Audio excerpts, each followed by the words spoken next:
Let me get my crust out of my eyes. Because I can feel it itchy. Ew. You know, as a kid, I used to eat that. I don't know why.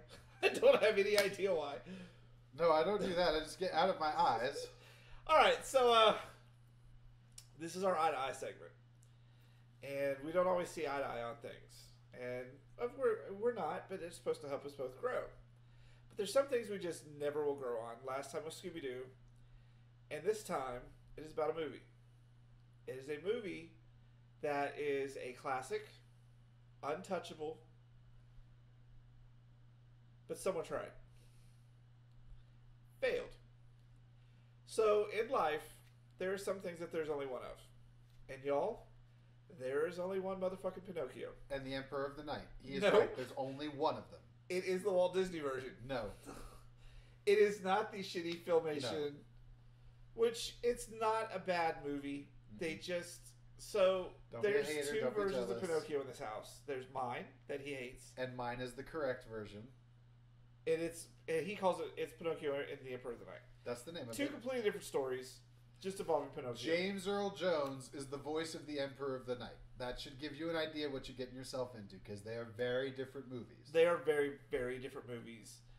I think the Disney one draws more on aspects of the book, whereas The Emperor of the Night is more of an original story. Yes.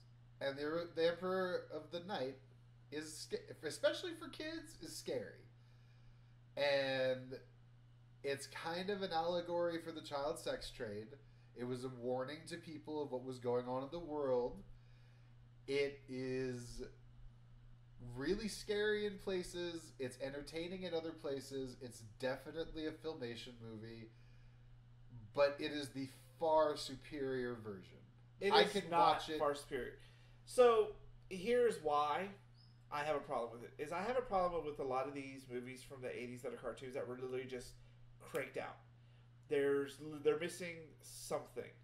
And being an animation major, I pay attention to a lot of things in animation. And this looks fine, but they did a lot of weirdness with, they rotoscoped, which they just draw on actual film, and then the weird cartooniness. And when you're drawing and the pupils go missing, that's just a hack job.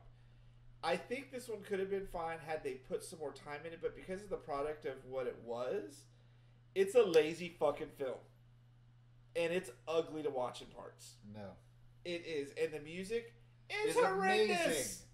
No. Amazing. There's no song in that film that could even come close to When You Wish Upon a Star. I hate that song. I think Ricky Lee Jones is the voice of the Fairy Lee Godmother. I'm pretty sure she was a Grammy-winning songwriter and singer. And She didn't write any of the songs. And she sang the main song to it, which on a good night will catch me and get some tears going when I hear that song. Like, you just don't understand the brilliance of this movie. I don't know how to help you. I'm trying to get him to realize you're probably looking through this movie through the lens of nostalgia, and I actually found him a hard copy overseas of this movie, so he has a physical copy of it. Because it's out of print. They didn't actually print it because it was a piece of shit. No, they didn't print it because there were a few bombs that kind of messed that company up, and some of them they left out of the catalog. Shit. It is not. So I found him an actual DVD copy that this dude makes and produces overseas, and so it's in the house. Now, see, you're knocking this one. There is a similar one we don't see eye to eye on that was also not printed here but is printed around the world that is better than the other nonsense you like, and that would be the Care Bears in Wonderland, which is better than Alice in Wonderland. That's two completely different takes there. Mm-hmm. One is a Care Bears themed version of Wonderland, which is fine. Which was better. I do love Care Bears. But Alice, see, he pushes my Disney button, y'all. He pushes that shit on purpose because I'm a Disney whore. Like, to say the least. to say the least. Most of the stuff in the house, like, we're sitting on a Disney villain blanket. I bought, because he likes to have basic games around the house, Disney villain Sorry. I have Disney stuff everywhere, and he pushes my buttons with this shit because Alice in Wonderland, one, is a classic story. It's been told a lot of times. I actually really love the black and white 30s film more than anything else. but I do like the Disney one, and I do like the Care Bears one. Care Bears in Wonderland got it right. This is all right. There is no comparison between Pinocchio and Pinocchio and Princess Night. There is a far superior Disney version, and there is the shitty version that no one can even find outside of on YouTube and clips because it's that bad. I think I saw the Pinocchio you like once as a child, and I hated it, and I never watched it again. To be fair, it's because of Jiminy motherfucking Cricket. If y'all watched fan service recently, I got stuck with Jiminy fucking Cricket as my follower in the board game, and he fucked me. I don't think it's Jiminy because I don't mind Willikers in Emperor of the Night. Ugh. I didn't like the music.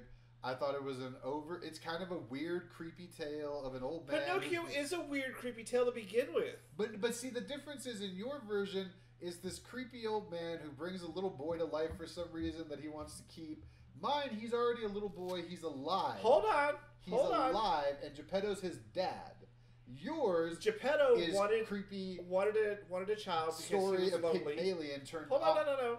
The blue fairy comes in and turns the puppet because he treated the puppet like a boy into the puppet, and there wasn't nothing malicious there. He sent him to school. He went to try to find him when he disappeared because he sent this kid off into the world with no real knowledge. There's nothing creepy there. Nothing. I always found Geppetto and Pinocchio and that to be creepy. What were you looking into? I'm sorry. Like I said, they took the Pygmalion myth and turned it on its head, and it's kind of. It's Pinocchio. Come on now. And the Emperor of the Night. Y'all out there, y'all can watch it on YouTube. Watch it. Go ahead and you'll be sorry. You won't be. You'll be surprised and wonder how you ever missed out on James Earl Jones. You'll be thankful that you missed out. Scaring the shit out of you as a child. Because if you thought his voice as Darth Vader was intimidating, you ain't heard shit till you've heard him as the Emperor of the Night. Here's how I put this movie. You know when like Pixar or Disney released a movie like Finding Nemo, and you go to Walmart and you see Finding Dory, and it's the most bootleg ass animation they cracked out in 5 minutes because they wanted to confuse old people into buying it. That's what Emperor of the Night feels like to me. You pick a boring movie that was made a little bit more boring by the genericness. It's kind of you took a boring movie like Pinocchio, but they amped it up with Emperor of the Night. Maybe Finding Dory wouldn't be so boring like Finding Nemo. You never know. Like Finding Nemo's not boring. Okay. See y'all? He pushes my motherfucking Disney buttons. It's okay, baby.